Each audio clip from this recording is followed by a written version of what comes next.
প্রেম শিবির মাদ্রাসার হুজুরের কাছে বউ ছাড়া বেচারা কিচ্ছু বুঝে না, নিজের ভালোবাসা সব উজাড় করে দিয়েছে তার বৈধ সঙ্গীর জন্য। আকাম কুকাম করে অজায়গায় কুজায়গায় ভালোবাসা মিলায় না।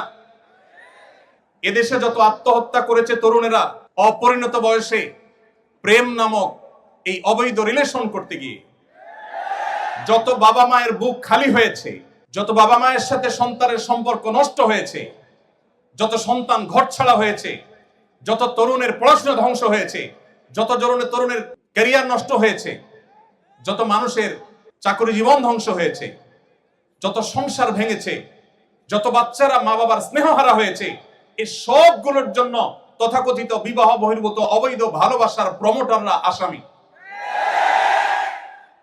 এরা কেউ এই সমস্ত অপরাধের দায় এড়াতে পারে না।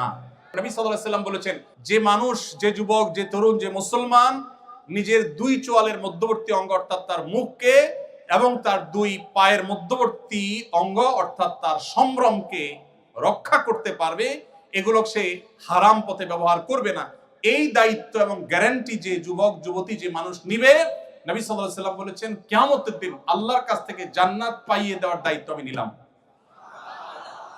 চ্যালেঞ্জ গ্রহণ করা যাবে ইনশাআল্লাহ। আল্লাহ আমাদেরকে তৌফিক দান করুন।